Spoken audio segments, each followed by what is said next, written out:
Owen. I am here with T-102. This is our second meeting for our local Reads book club. So if you haven't heard of us before, every month we meet, at least for now the plan is last Wednesday of every month, 6 o'clock here, and each month we pick a different local book to talk about. So our first one was True Crime in Philadelphia by Catherine Canavan, and now this one we have Dirty Minds by John Fitzgerald, and I'm so excited because John is here with us in person. So that is quite a treat. And before we dive into our discussion with John and everything going on, Diana is going to talk to us about some of the things that she's found with coal mining and history. And for anybody tuning in on our video online, just so you know, it will cut out automatically at 7 o'clock. I am sorry. And if you add in a chat, I am all the way, obviously, at the other end of the room, so I'm going to try and keep up with our chats and letting people in. So just hang tight if you have any questions. I'll come back and check the chats sort of at the end, and we'll be good. Hello, my name is Diana Brzezinski. I am the Executive Director of the Schuylkill County Historical Society, and I'd like to welcome everybody here. The first thing I'd like to ask everybody to do is make sure your phones are on vibrate. You don't want to interrupt John. So that's one important thing. Couple things I want to tell you that we have some things coming up, so we'll get that off right off the top. In April here, we're going to have the Block of Art, April 29th and 30th. On April 7th, we're having John Hoptuck here. He's going to speak about General Novel. June 15th, we are going to have Mike Glore. We're going to cover the Agnes Flood. It's coming up on its anniversary. June 25th, we're going to speak, and this is a topic about mines, so it's in the depth of the mines. And June 1st, we're going to be having an author also. It's going to be the Green Box book, and he will be here signing the books. Okay, a couple little things I wanted to tell you about Schuylkill County and mining, and why mining is so prevalent in Pennsylvania, in Schuylkill County. I'm going to pass this around. This is the coal that is in Schuylkill County. You look at the pink, that is anthracite coal. The orange is bituminous coal. Now this is the state of Pennsylvania. So, coal. But we've had one of the largest veins go right through Schuylkill County. That's why Schuylkill County is so prominent in coal mining. So I'll pass that around. And this one gives you a little bit better idea of how that vein is running, and that is why we had so many collieries here in Schuylkill County. To just give you a rough idea how many collieries we had, does anybody know, first off, know the difference between a colliery and a breaker? You wanted? Yeah. I should know. My father and my brother hauled coal for years and years and years and years. But I don't think I know. Okay. First off, a colliery versus a breaker. The breakers prepare the coal. Okay, so not every colliery has a breaker, but so the collieries are the mine and they dig the coal. The breaker is where the coal is prepared. It's separated, cleaned. That's where the breaker boys work and things like that. So that's why you have everybody says, oh, you know, there's the breaker. Not necessarily. You know, there's a big difference between a colliery and a breaker. So, but this sheet represents almost every mine in Schuylkill County. And we're still missing some. So I'm also going to pass that around. Okay, and then I'm going to turn it over to Casey to introduce John, and we'll get this started. So, I forgot one more thing. The cases will, when you get a chance, Okay, we have the forge here that helped make the tools for the miners, and then we have the tools for the miners, their hats, and hiding behind here, it'll be their lunch pails and things like that. So when you get a chance, take a look at them afterwards. All right? Now, Casey, it's all yours. So just by a quick show of hands, how many people with us have read the book? Okay. Good. Have read the book.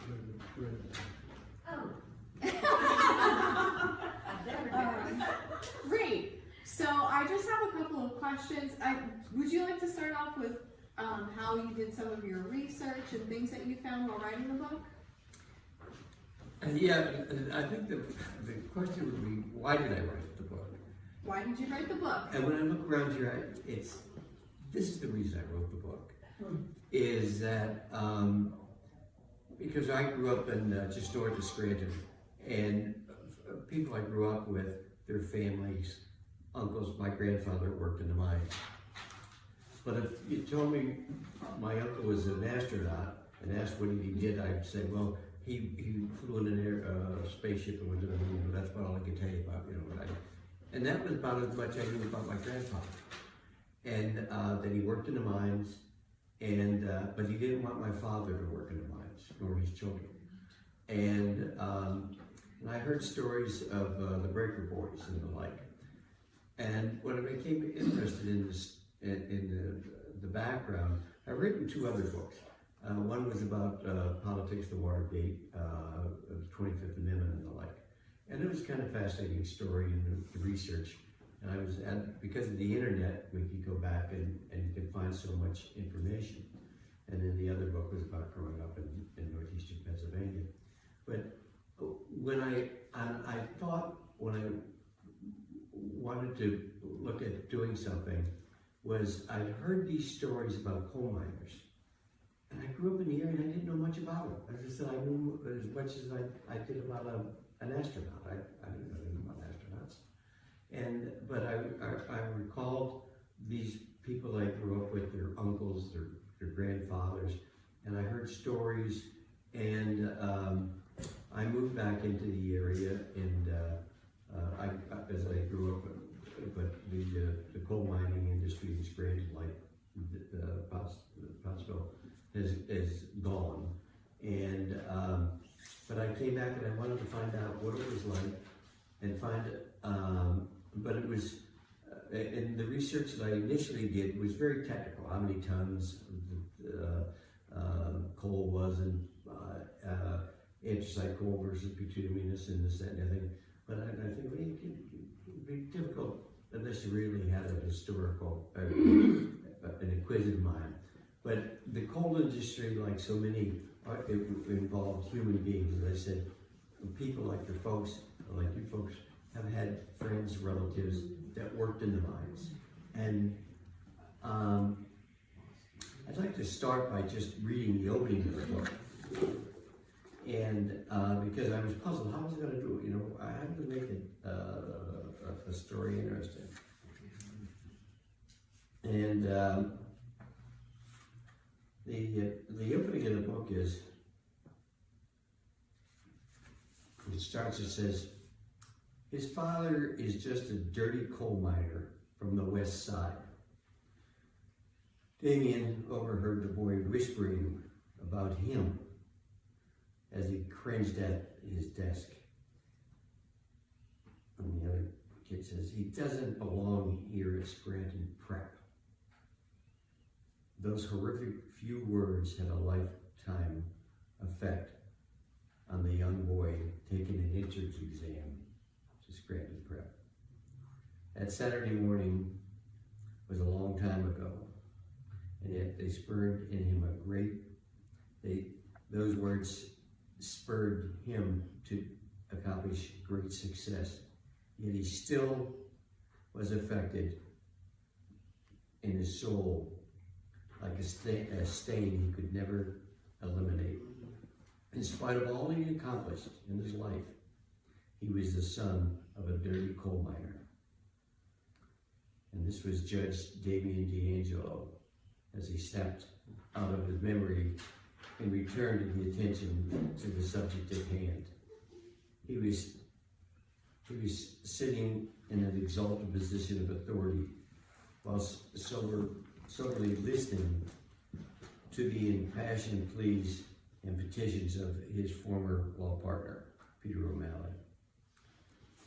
And as they overlooked the courtroom, the judge blazed out at those attendants, and with a sense of responsibility and pride swelling up in his heart, he was now fulfilling the dreams of his father to be someone. And that was kind of like I was a little bit myself, is that my grandfather is a call him a dirty coal miner, but we revered him, and I did call him a dirty coal miner, and people didn't.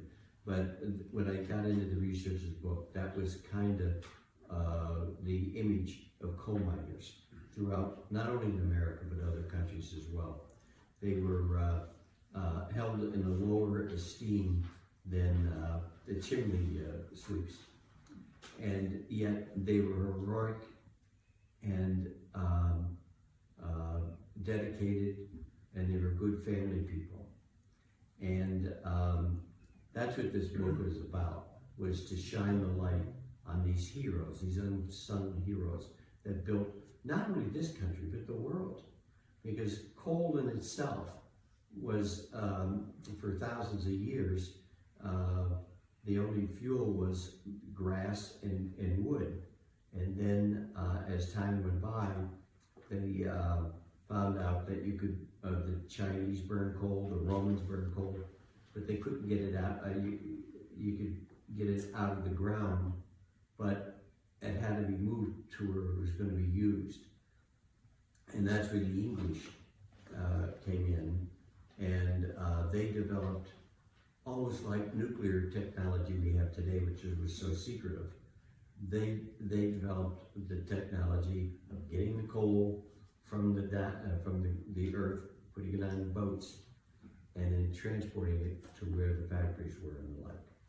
And if you ever wonder why England ruled the world, it was because they actually became so proficient in moving stuff on water, moving coal on water, that their proficiency in shipping and their own military and naval dominance is as a result of the coal. And so I wanted to shine as much on this industry that I knew so little about. And yet I grew up in an area where friends of mine, they had their grandparents or uncles or whatever owned coal companies. And when I came back from my career, I lived in Cincinnati for 47 years and was in the plastic business. When I moved back to the area, does anybody remember the burning column dumps? Oh, yeah. And when you try to explain to someone burning column dumps, you might as well try to explain what the dentist did when he filled a tooth. You can't explain it. And, or it's difficult to explain. The mountain burning, and even in the wintertime, the snow would be melting, and it was beautiful. When you drive at night with a blue or red coal. And that has just disappeared. And one of the things so in this book, what I wanted to do was shine the light on what it was like to live in this area, and what it was like for someone. My wife is an artist, and she can make a beautiful painting and puts all these intricate details. And that's kind of what I wanted to do with this book, was that judge in the beginning of the book. His father was a coal miner, and he wanted to learn about what happens in the book is that he's very successful, and he goes to dinner, and he finds out his sister had put his father in an old folks home. And he said, you know, he goes and visits his father, and his father didn't need to be in an old folks home, but the daughter got the house, and she wanted him out of the house, more or less. So he sits down and talks to his father for the first time in his life, where the father says, because there's maybe had plenty of time, and he starts to tell the story of his life. How, as 10 years old, 3 days before Christmas, his father was killed in the mines. And he was killed in a rock slide. Now, at the time, they didn't, when someone was killed, they didn't stop work.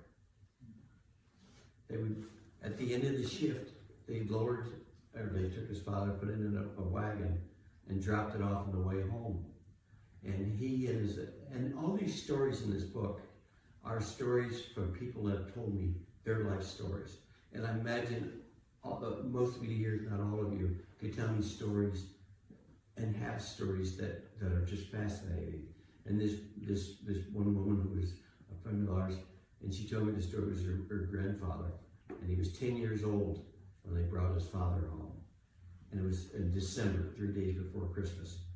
He and his mother had to go out on the back porch, wash the body, dress him for the viewing, and he was buried on Christmas Eve. And he had to, at 10 years old, he lived in a company house, and he had to go to work in the breakers. And he tells us, now he goes into detail, tells his son, here's what it was like as a breaker boy. And so he describes what it was like at 10 years old. And it still brings tears to my eyes when I look at these pictures of these kids. I mean, they should be playing soccer, baseball, or whatever at that age. And yet they were working 10, 12 hours a day in those breakers.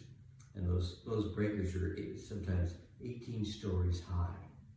And you all live in this area here, and we all know how cold it is in the wintertime. And these poor kids had to be working up in those, where the wind is blowing, no insulation, no heat, and they're picking that coal. They had to pick the dirt and separate the coal with their fingers.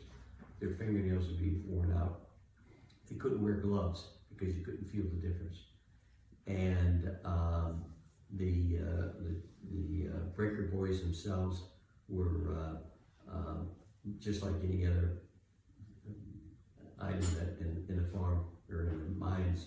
If a child broke their leg or was killed, there were other kids to come along. And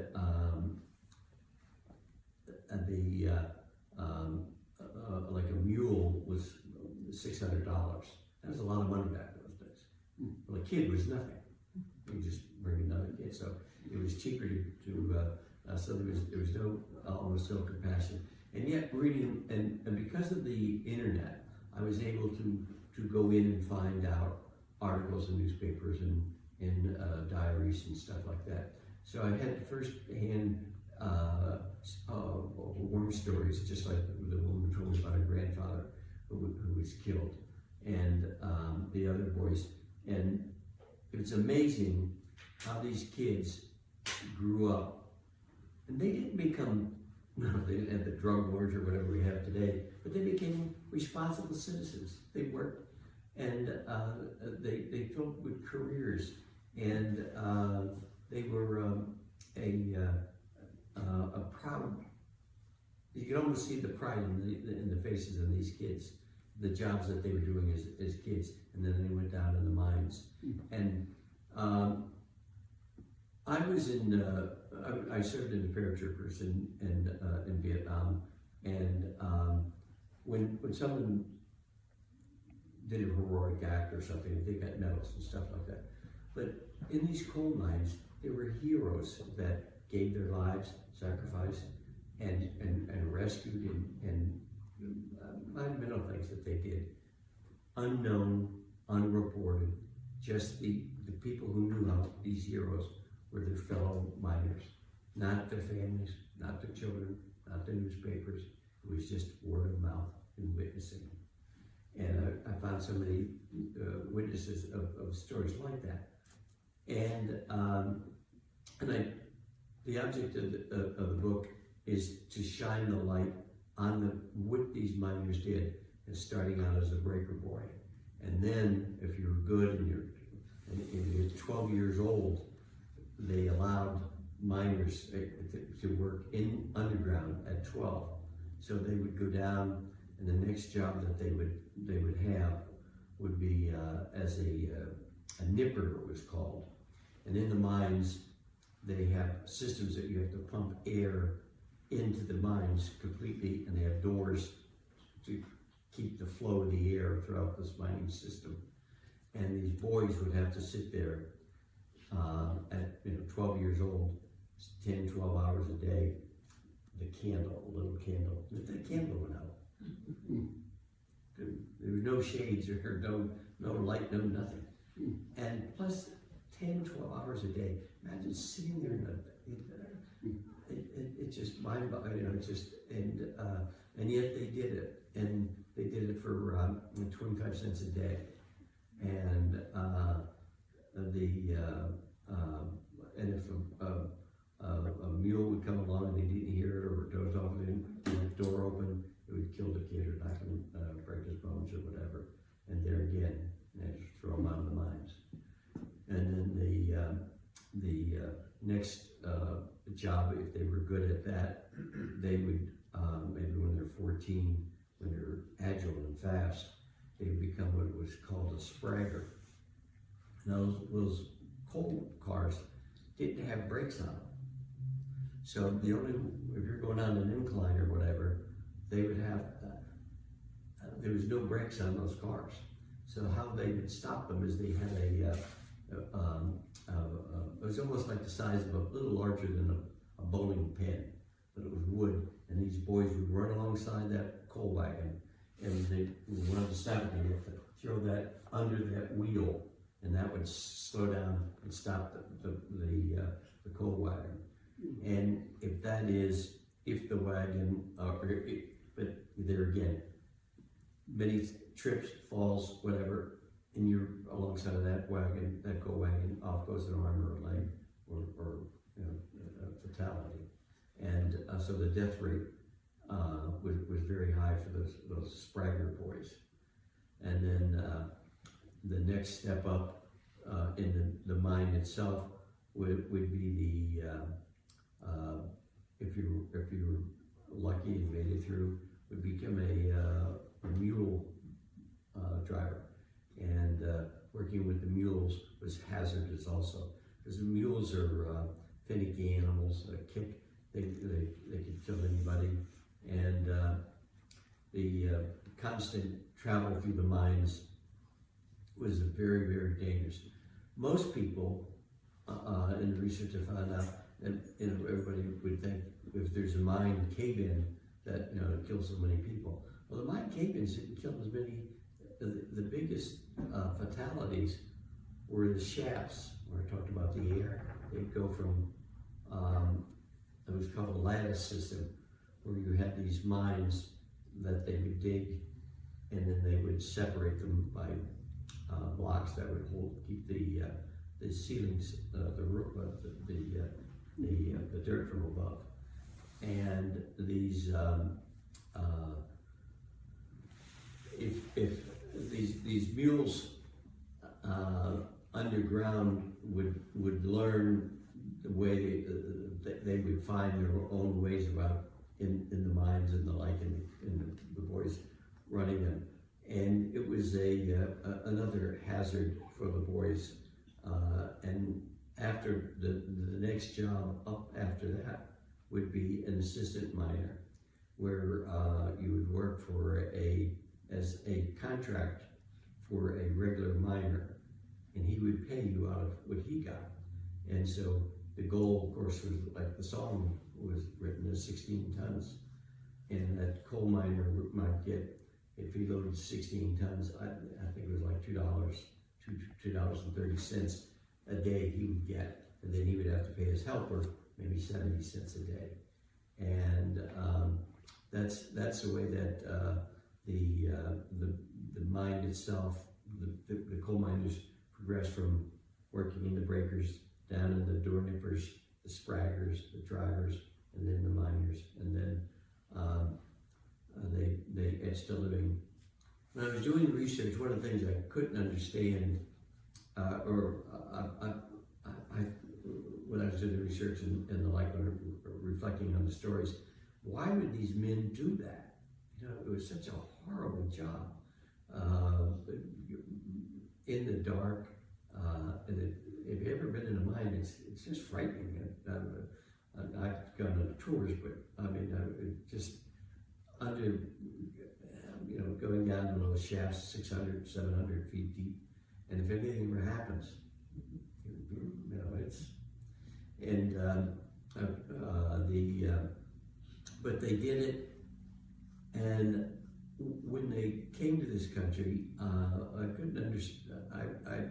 I had a hard time understanding why they would stay at that job. If you had to drive a today, if they came to hire people, even, but they did it, and I found out through the research is the main reason they did it. And that's why I begin the book with this judge who made it, because his father was a coal miner, and as a son of a coal miner, incidentally, everywhere he went, well, you're son of a coal miner, you have to work harder. If you're going to try for the football team, you're son of a coal miner. That's what we want. Those kids who were dumb enough or tough enough. Those coal miner kids had to be better than anybody else, and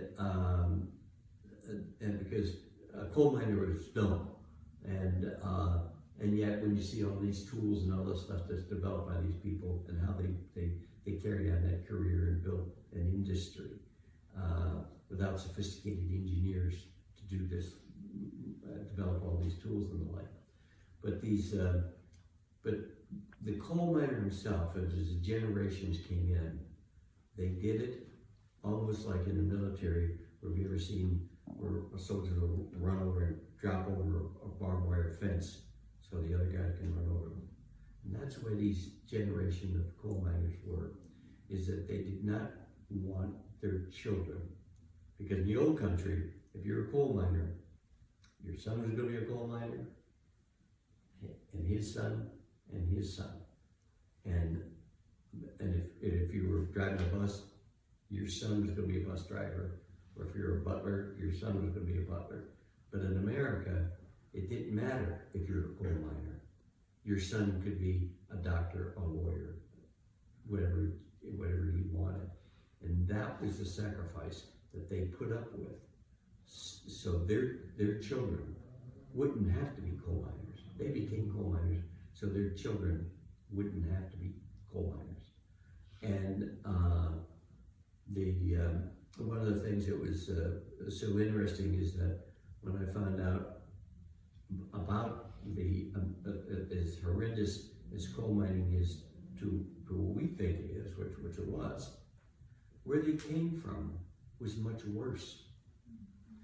They didn't have mules in many of those areas, and even carts, like in Scotland, and women worked in the mines in other countries, and they would there was no safety. There were no safety regulations whatsoever, and in the book I was able to get some drawings. In 1854, there was 19 young girls drowned in a mining accident in England, and Queen Elizabeth Queen Victoria happened to read about it in a newspaper, and she asked them, "Why these girls? What happened? 19 girls drowned in a coal mine?" And there was a young liberal politician who took it, and he was wealthy. So he hired artists to go down to find out exactly. They did a survey, found, nobody knows what. The thing about mining is nobody knows what it's like underground. I mean, this community here was a coal mining for a long time, but you can see the rocks but the people who actually, what they did underground, nobody knows almost. So they, in the 1800s, this is before they had photographs or cameras that would take underground pictures. So they hired artists, and they went down and sketched what these people did, what the coal miners did. And that's where, in the book, it has some drawings of the people, the coal mining in Scotland as an example. The women would actually wear like a harness, and they would have a cap on it, so when they would crawl, they could use their head as like and straps, so they would crawl and pull these coal out of the mines, and other means equally as difficult. And it kind of if there's any humor in it, there was after about 2 years they came up with what had happened in the mines, and they found out that these women,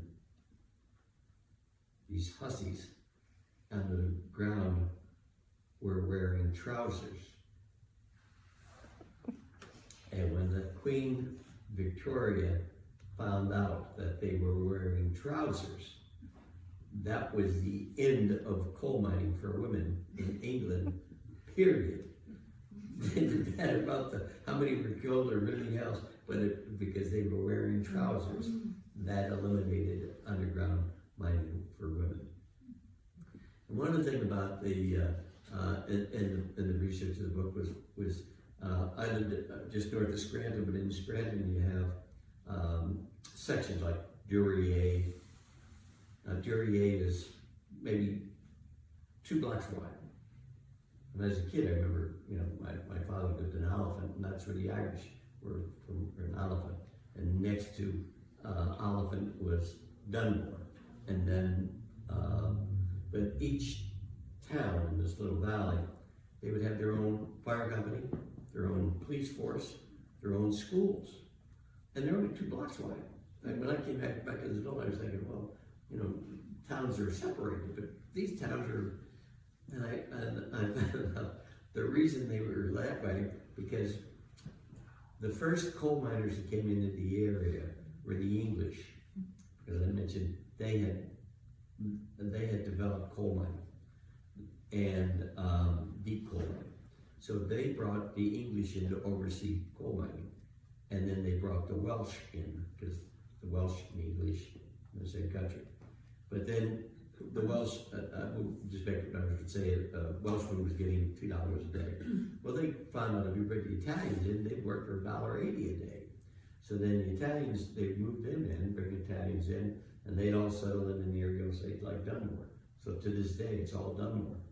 Then the Welsh didn't like the Italians because they were working for $1.90 instead of $2. And then the Poles would work for $1.75. So in Dixon City, that's all Polish. And then the next was from Lithuania. They'd work for $1.60, whatever it was. And none of these people could speak. The Lithuanians couldn't speak Polish. The Polish couldn't speak Italian. And so they couldn't organize. So then they brought the Irish in, the Silvermans. But the Irish could speak English and understood it. And so because of that, they organized, or they fought for union rights. They organized. And that is the spearhead for the union in America was the coal mines. And bloody battles ensued as a result of it. And the United Mine Workers, and they were able then to organize the miners into unions. And one of the things I wanted to do in the book was cover as much as possible that people understood or heard about or whatever. And and I wanted to put a face of what it was like to live in the area. Like the judges, his children were more concerned about skiing in Vail or Switzerland. I mean, as a lawyer, he stumbled on, he made a tremendous amount of money in the Marcellus shales because, you know, back when that came through, he was a lawyer, made a lot of money. So his father was the one who's, his grandfather died when his father was only 10 years old, and his own father lived this horrific life as a coal miner. And now the judge, he's rich, his kids have no idea what the grandfather went through. I mean, it was, you know, they're wealthy, and in America today, not only in the coal mines, but just about so often, it's 3 generations, and the grandchildren have no idea what the grandparents went through.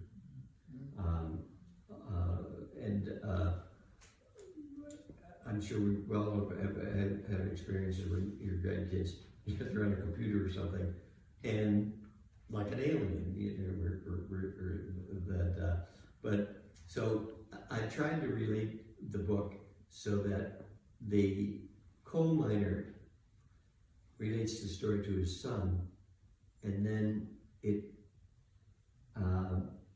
works its way into the grandchildren, that they're forced to find out what had happened in this. And also, the book, I wanted it to tell the story on a human side, like the column dumps that are no longer around, and what happened to the industry.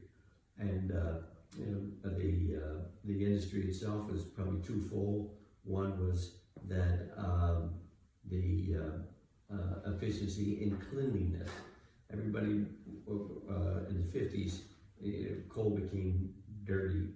It was always kind of not a clean. It wasn't used efficiently, and the famous Phoebe Snow was the railroad was called the Phoebe Snow, and they used a young model, beautiful gal dressed in white, and because she could ride on that train, because they were using anthracite coal. As mentioned earlier, the anthracite is only in this section of the world. There is some anthracite other places in the world, but the largest, I think 92% of anthracite coal is in this area here. In fact, on the Titanic, if you want to buy anything from the Titanic, the only thing you can buy is anthracite coal that came from this area. And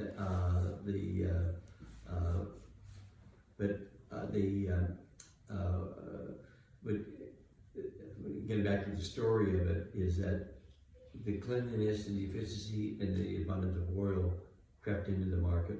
And the real dirty story of the mines, the cruelness of it, was they go back to the mine owners.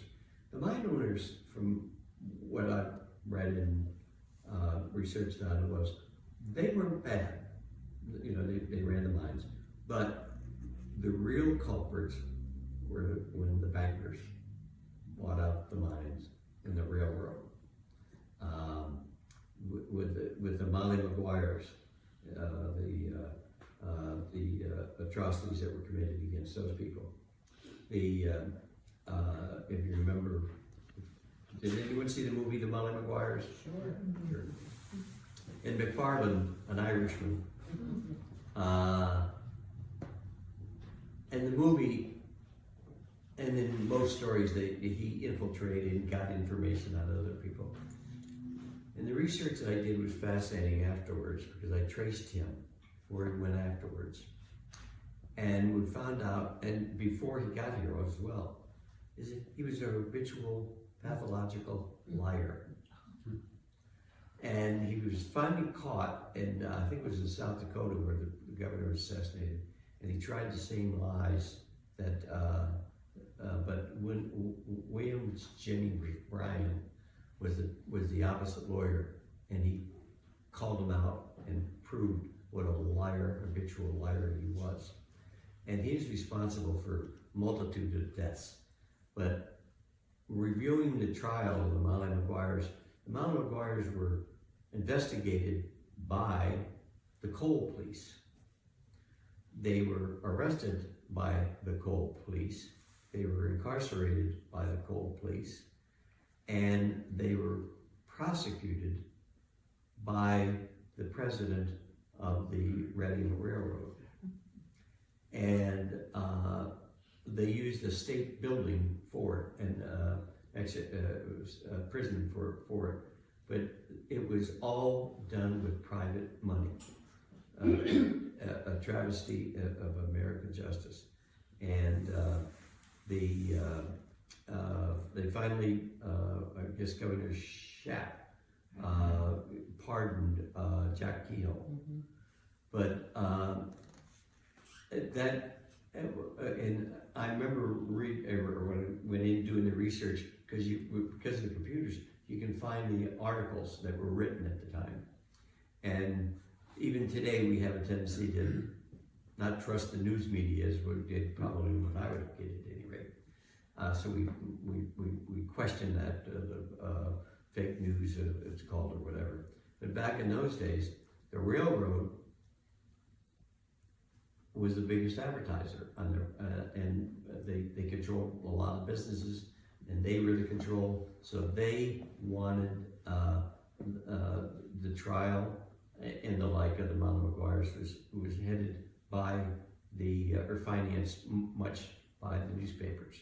However, there were other sources that were more honest, and you could find those articles and the like that were printed. And then years later, when the follow-ups of the studies that were done, and it was just a complete travesty of justice of what happened to the Molly Maguires. And then the fall of the coup de grace, you might say, of the coal industry in this area certainly was in I think it was 40 or 50 years ago, when the Susquehanna River crashed in over the Knox Coal Company. Well, at the time, as the coal business had changed ownership from the to the coal owners back in the 30s or 20s, to the railroads. Then the railroads, with Reading and the culprit who was responsible for the Molly Maguires, ended up killing himself a short time afterwards in Philadelphia. He just blew his brains out. But at any rate, the industry they sold theirs to private little corporations. So these corporations were just no assets. They came in, and it was run by the mob. They bribed union officials. They bribed government officials. There was no inspections. There were the union officials now were just almost non-existent. The miners had no rights, and unfortunately, there were no jobs. Scranton at the turn of the century had over 100,000 coal miners, and they were down in the 50s, just maybe 90, 10,000 or whatever it was. And these miners were working for almost nothing, and they were slicing those the walls of the pillars, so they were called, and they were also just going right up under. I think it was less than 2 feet. They were under the river, and when that river caved in, and it was just a miracle that only, I think it was 8 that died that day, but there were hundreds that could have been killed. But fortunately, it destroyed, put an end to the coal mining industry altogether in the Scranton area, or in this valley. And the coal that was left behind, from what I understand, is probably about 70% of the anthracite coal is still in the ground in our area, and it's worth, I forget how many billions of dollars. But it's I kind of I don't want to use the term resent, but I think coal has gotten such a horrible name. But if we all believe in God, I remember reading about this. They said that the one scientist was talking about the coal, and he said that it was God's original battery. That he gave it to mankind, and once we learn how to use it, it spearheaded the Industrial Revolution. And the coal, the countries with the most coal had the most power, and England was the spearhead of it. And Germany had large coal mines that they got access to, gave them wealth, and of course America, we have it too as well. And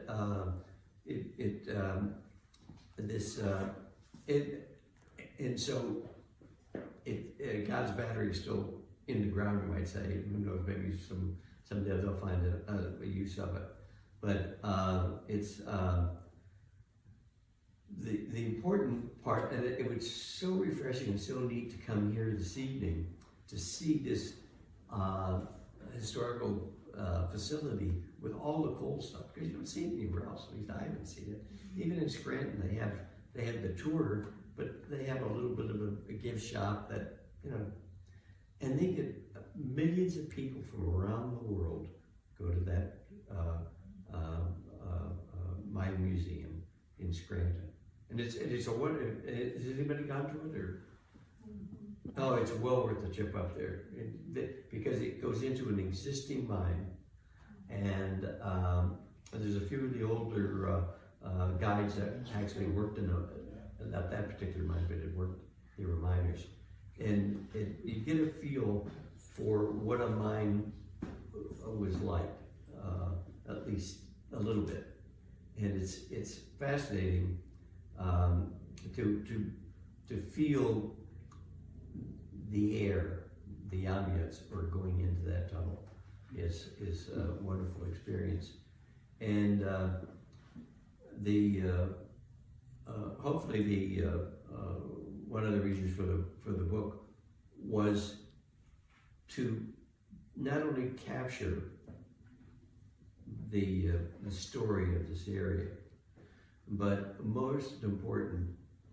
And I've read many books in my own lifetime, but I'm sure we all have, or many have. And if you're now on Amazon, they have, you can go in and see what the comments are. And I have not seen any book that has as warm comments as this book does. And when I say that, it's people who would say, I read this book, and now I know what my grandfather went through. I read this book, and I never realized how brave these people were, or whatever, what it was. And it's basically just stories honest stories of people that worked in an industry that no one knew of, and yet we all benefited from the heat in the wintertime as a kid. The house we live in now was an old house built in 1820, but it has steam heat. And I've lived in many houses that didn't have steam heat, and there's nothing compares with a steam heated house, I think. But and as a kid growing up, I loved that steam heat, and unfortunately we have it again, but of course it's oil. But this coal, it was a blessing of sorts from God, who made it all, and we experienced the benefit of it. And the reason that many of us are here, me included, is because of coal. My grandfather came over as a coal miner, and friends I grew up with, most of them, they had a relative who worked in the coal, and yet they know more about tires than they do about coal. And but getting back to the book, or the reviews of the book, is that the best reward that I've had is when I read the comments of people saying how much they learned about their family, how much they respect their in-laws. And it's just a wonderful payback for the stories, and knowing that people are learning about their own families, learning about an industry, learning about a part of this country that is a wonderful place to grow up in, I think, at any rate. Yeah. Can I just say one thing? I'll take your trash out tomorrow. Maybe not. But it is a wonderful book. He's a great writer, and I think you all will enjoy it so much. It's beautiful and wonderfully done. So much history, and just the human element will bring you to tears. So, anyway, I know I'm precious. That's why I brought her along. You paid her to be here. Yes. No, you didn't. Is there any questions or like discussion? We do have a coal mine tour in Ashland, where you go down in the mine. Oh, do you? That's, yeah, I think I went through that. Yeah. That one's where the coal, that's the most scary one, because that has, the veins run this way, right? Yeah, and it's, they have that's what I want. I saw the air shafts. And even it drips water, and Yeah. it's a good tour. It is. That one is more frightening than the Scranton one. For me, it was. You did see it then? Oh yeah. That's a beautiful park there. Yeah, and I had to laugh when I read Spragg, because I remember as a kid when we would be on our sleigh in the snow, somebody would holler Spragg, which would mean you had to put your feet out to this, and it just brought back a memory of that word. It was a great book, and it had a lot of warmth, which was really good. Thank you. I enjoyed the book. I got it from Amazon on a Kindle, and I couldn't put it down, I'll tell you the truth. I think I read it in 3 days.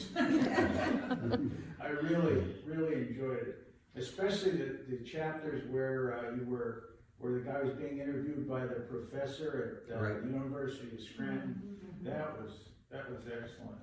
Yeah, in that part, one of the problems I had was I wanted to tell the story of the mechanics of coal. And I said, how can you do it? Because I didn't want to make it boring where, there was more dirt moved under the city of Scranton than dirt moved building the Panama Canal. The Panama Canal, they moved, I think it was 93 million cubic feet, 90 million cubic feet. And under Scranton in 1912, there was 93 million cubic feet of dirt moved from. So, but how to make that interesting? So, what I chose to do was have the judge contact a friend of his and say, who knows about this stuff? He said, well, there's a professor at the University of Scranton who teaches about anthracite coal. So he brings the fifth of scotch and they sit down and they talk about it. And he can narrow it down just to the points of interest. It was very good. Like, Raise your hand if you had a family member work in the coal mines. You're among good company. there's one other thing too is that there's if anybody, audiobooks. I don't know if anybody listens to audiobooks. Yes. This is on audio. Actually, the audio is better than the written. The guy who did it did a superb job on the audio book, and it moves very nicely. When I got it, I thought, well, this is even better. And a friend of mine had read the book, and he listened to the audio, and he said the same thing. Voice inflection. Yeah, and even maybe the twinge of an accent might be there. You're right. It was with the emotion in it too, and there's one part in there about the priest. Now, that is a true story, and just a personal note, but that too is a true story. And we all kind of know someone like that too. For those who haven't read the book, the one of the characters, the judge's sister, is the one who puts the father-in-law in the old folks home.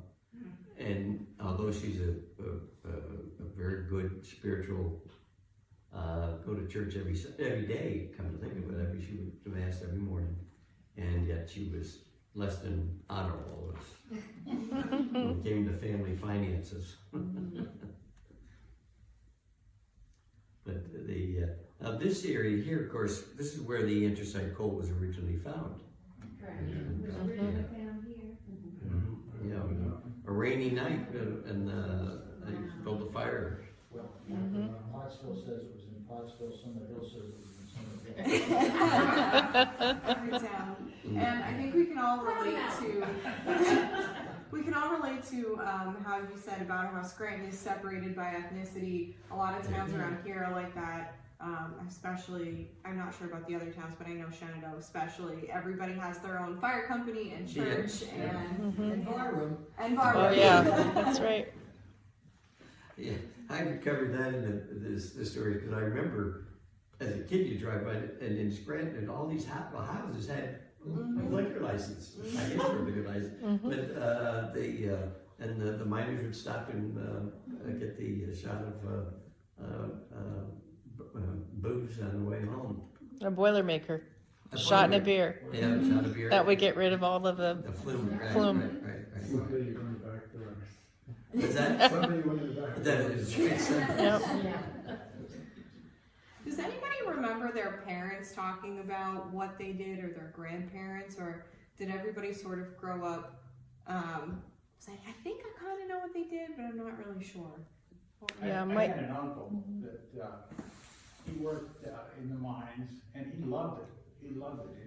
In 1954, when the Lehigh Navigation and Coal Company shut down the Panther Valley, he had to go to New Jersey to get a job. Wow. And he got a job working for General Motors. But then, if you've ever gone to Lansford to the mine tour, there was a group of miners that reopened that mine for a period of time on their own. And he had an opportunity to come back, and he right away came back because he loved mining. Okay, but unfortunately, 2 years later, he was killed in that mine. But it was what he enjoyed to do. I mean, he'd rather do that than work in a factory any day, you know. But that's a neat tour too. The thing I think is different about that one is they take you in, and then you walk through the mine. And the blokey will take the group that was in before you, they'll take them out. So you're kind of, you have somebody with you, but you walk through. And then when you're finished walking through, you get on and you go out when they bring another group in. Yeah, the interesting thing there was that mine was started right around the time of the Civil War. Wow. And it went into the 1950s. But they have a hospital. They had a hospital inside the mine. Wow. Because there were no other hospitals in the area. And if you had an injury that had to be treated, couldn't be treated there, you were taken to the nearest hospital at that time by wagon, and that was in Ashland. Wow. Imagine being injured and going by wagon on dirt roads from Lansford to Ashland. If you survived the trip, you were lucky. You know. This is number 9. Number 9, yeah.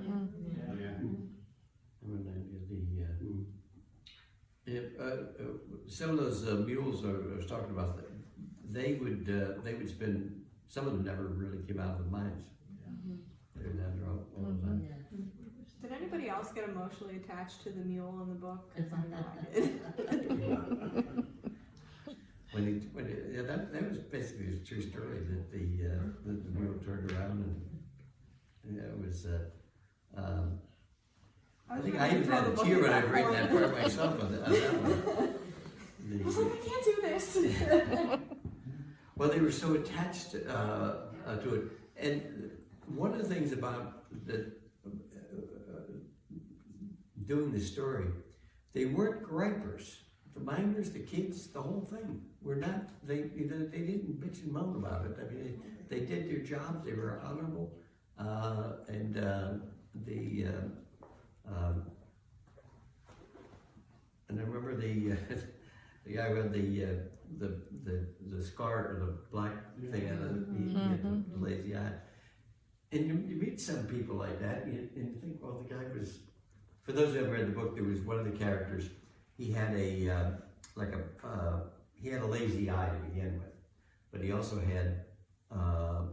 Someone made a comment. They said he had a bad eye. Didn't he? How did he get the other thing to go with it or whatever? But it was like a black mark. Looked like somebody punched him or something, like black and blue, but it was black. And how he got it was, and nobody knew about it, hardly people didn't know about it, but he got it when he was rescuing someone. And a chunk of coal hit him in the head and broke his jaw, and it was like a tattoo, and he had it the rest of his life. And but those who knew him realized that here's a guy that was in the mines, and when there was ever a problem breaking, he was like the first responder, and he was working and saved the one character, and just worked 16 hours to get them out, and as a result, he got that, and put a little symbolism, you might say, but it shined light on. And we all know people in life that really are outstanding citizens, and yet nobody else knows about them. Mm-hmm. I remember, as an example, there was a guy in our town, his name was Carl Miller. He was in the volunteer fire company, and he was a school janitor, but whenever there was a small town, so he volunteer fire company, but he did everything. He was in the fire company, he was an ambulance driver, he did everything, and I remember the house caught on fire one time. He ran into a burning building to grab this little girl. Unfortunately, she didn't make it, but I mean, he was heartbroken. Just a wonderful, wonderful person. And yet, if you saw him walking down the street, he was a janitor. It was kind of the attitude he had. And to me, he was a real hero. And everybody knew he was a hero, but there's not even a little plaque what this guy had done for the community. And yet, some guy runs for Congress and they name her highway after him. But that part that you were talking about, the man with the black mark on his face, even that part of the story was good. It was good. Yeah, because there are people like that, and that's what I wanted the story was to reflect true stories, but that we're uncommon person. He was an uncommon character, really, in his own little way. Although he was shunned by the community, but he was, and I guess his daughter didn't like him for whatever. She was ashamed of him because she married a doctor. Yeah. Any other questions or comments? I think you showed that, you said they weren't complainers.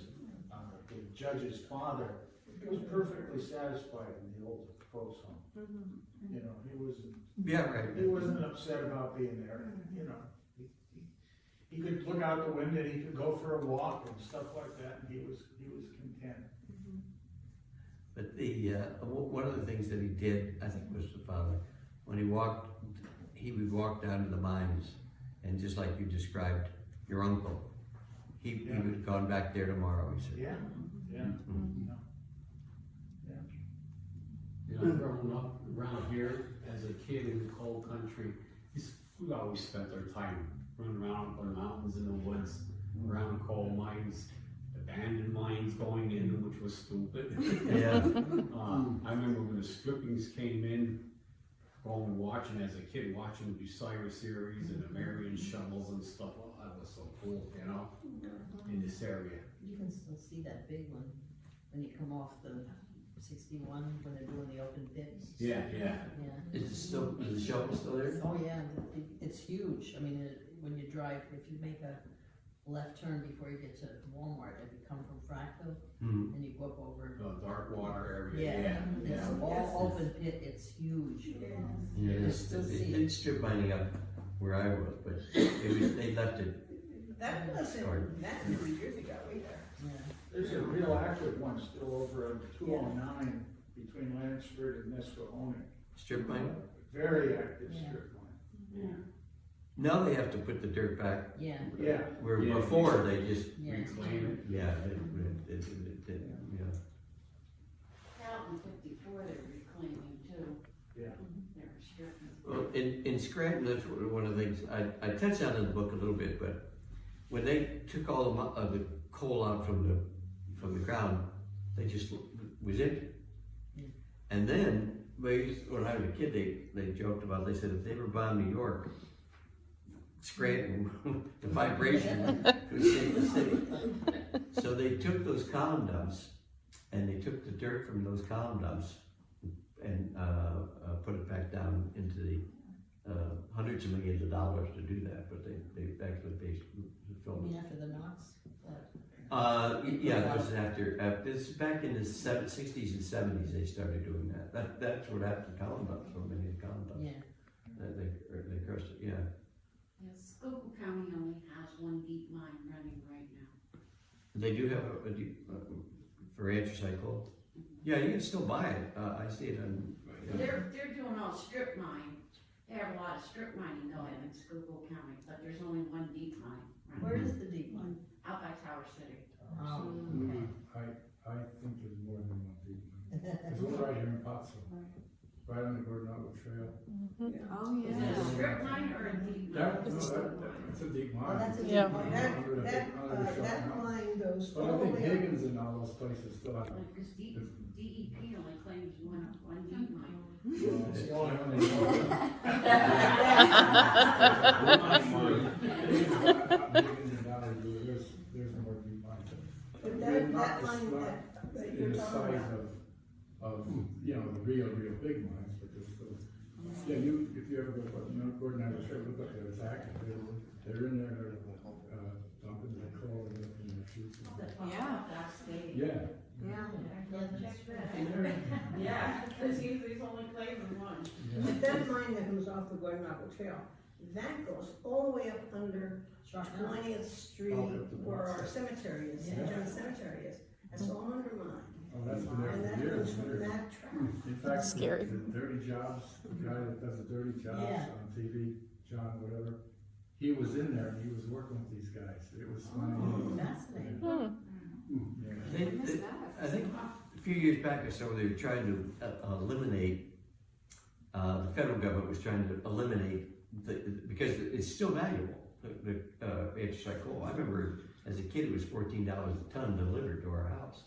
Now it's That now. 200 and, 200. Yeah. And but they still it's still a valuable asset. Yeah, it's the best coal. Yeah. Yeah. And it's but the federal government tried to stop it altogether. And well, They're saying- around here, I'm sorry. Yeah, they're saying that 70% of the mammoth vein that runs in Schuylkill County is right. not dug up. Touched, yeah. Yeah. See, the government closed, I worked in a coal mine, I worked in a bootleg coal, Oh, okay. and I was 15, 16 years old, I was in high school. But there were, every town had 20 of them, I don't know about Panther Valley, but that was all big, but all Martinsville, and my dad, my uncles, they all had their own little mines, but the government, the mining, whatever, the state mining thing, they started making the rules, more safety laws, and they geared it all to the soft coal mines, which were a lot more dangerous already. Then they forced all the little guys out of it. Yeah. That was Right. like the 60s. Yeah. Yeah. Well, then I want to say the difference between a deep mine and a strip mine. Strip mine, they surface from the surface. Deep mine, they tunnel down. Like up in Wadesville. Wadesville strip mine. Sure. Yeah. Yeah, But they couldn't, in those days, all our coals left because in the early days in the 30s, 40s, 50s, the shovels were the ones that just went up like that. And they could only get down 50 feet or whatever. But then as time went on, they got better equipment, they just dug up the whole, they get down 500 feet. You know, you go to Waitsville, you ought to see that. It's right off the road, about 4 miles from there, I guess. Yeah. Well, that's a really nice thing to see. Yeah, it's amazing. How deep they've gone. Yeah, they're probably down 200 or 300 feet. And you know, Mr. Fitzpatrick, when I read your book, it got me really thinking, and I had some books that I purchased, but this one was written, and then maybe you heard of him, then I looked him up. He was quite the socialist. He wrote this in 1932, and what struck me is that I know we get upset with politics, but Gowan, being the prosecuting attorney at the Molly McGuire trials, it was so corrupt. It was just abominable, really. I understood him a little bit because he was a crook. He was greedy. Yeah. But the part that I danced around with, it was kind of I did a lot of research on it, was the Catholic Church. Oh, wasn't that? Oh. And when he talks about the church and the Archbishop Wood and John Newman, Oh. Did his book conflict with mine at all, or is it very Oh similar? no, it's more about McGowan and all the corruption. Oh, okay. But then in the end, this guy that wrote this was real socialist, and because it was written in 32, it had some leanings toward the end about now, you know. But it was a shame about the unions. I mean, those poor men, they were just trying to get it. And they kept cutting their wages, and it was just awful. Yeah, I did touch a little bit, I think, on West Virginia when they were over there. It was the first time in American history that the military actually went against the civilians. They bombed them. Yeah. Oh, and there was an article in our Closet Republican about women in coal. Oh. And the first woman to work in a mine was in 1973. Oh, okay. Legally hired, the first female. And this, the woman that, she's a librarian in Port Carbon, and she did a presentation at the church. And it was, if you want to, you can have it, read it, keep it. But it was interesting, because I don't think I'd get work in a mine, but. No. A little tidbit on Molly McGuire. Jack Kehoe, he keeps getting his revenge. Yeah. Right here at the Historical Society, on the day of the road, June 21st, he throws pictures off the wall. Really? What? Yeah. And the first one to go off is McFarland. I'm coming and doing a stakeout all day. I want to see this. And Gowan comes down. Oh. Does it really? I put plastic glass over them now. Wow. I'm tired of replacing the glass. And the handprint is, whose handprint is that? That's over at the Yeah, at Campbell, I think. Yeah. So, in this building here, Yeah, I'll show you where the picture. on Kehoe's birthday, is that what they do? No, it's the day of the rope, the day of the hanging. The hanging, oh. Okay. That's wild. Yeah, we have all the pictures hanging, and we have them on with 40-pound Velcro on 4 corners of these pictures, which are just little picture frames. Yes. They come down. That's Wow. So, if Pershing comes off, you know, it's the judge. Oh, yeah. The mine boss, you know, Pinkerton. It's those ones that will come down.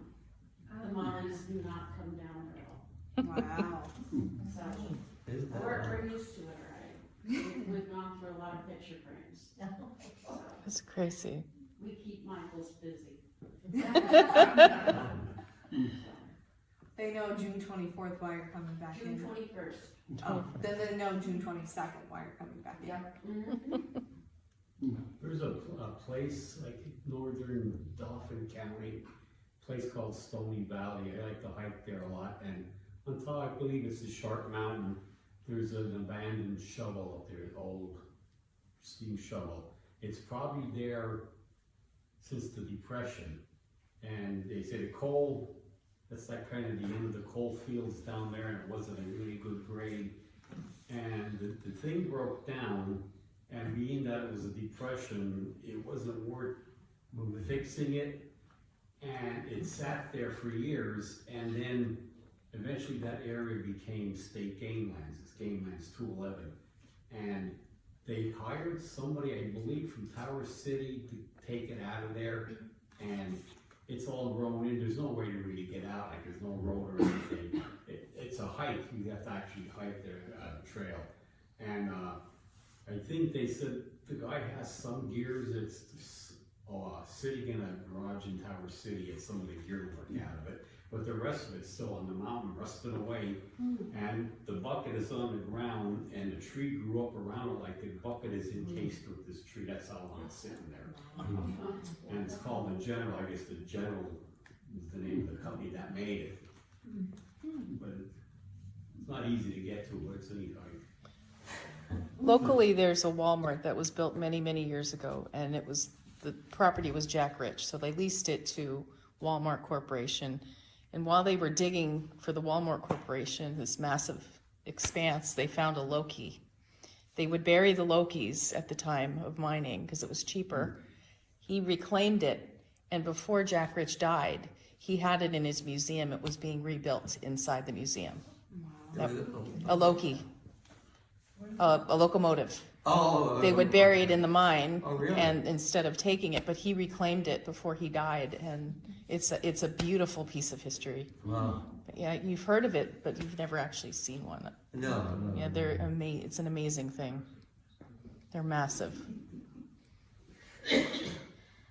Well, I learned a lot more here tonight. Thank you, and thank you all for being here. It's really enjoyable. It was really good. Yeah. Thank I'm you, gonna come John, back. so much. This was I'll be back. wonderful. I like this place here. It's a compliment to the community, because because so many times something happens in an area and you don't know anything about it. Like an example is there's an area called, a little village called Nicholson, and they had Nicholson Bridge there. It was when it was built, it was the largest concrete structure in the world, and beautiful bridge. But there's nothing there to celebrate. No history to it at all, nothing at all. Just you just drive by and there it is. But this is really neat to have a community and people that appreciate what your relatives have gone through to make this area, and the people, the unsung heroes. Well, thank you. Now, next month, we already have our date and our book chosen. Our local reads for the month of April. Yay, it's April. We'll be doing The Doctor's Son by John O'Hara, and unfortunately, he will not be joining us. Maybe. Or maybe fortunately, he will not be joining us. If he shows up, I'm leaving. But we will be having a presentation by Lisa Von On. She has done a ton of research on everything. She actually had everything prepped to do, I think it was like a play or a live action of. So she didn't get to do that because of the pandemic and everything that happened. So she'll be speaking with us about her research, and that is The Doctor's Son is written by John O'Hara. It's about the Spanish flu and how he is the son of a doctor in Schuylkill County that was taking care of patients. So once again, historical fiction. I love them. They're my favorite. So we're going to read through that. It's kind of a novella, so it'll be a little bit shorter. But that will be the last Wednesday in March here. April, not March. April. Oh, yeah. Last Wednesday. I'm still thinking. Let me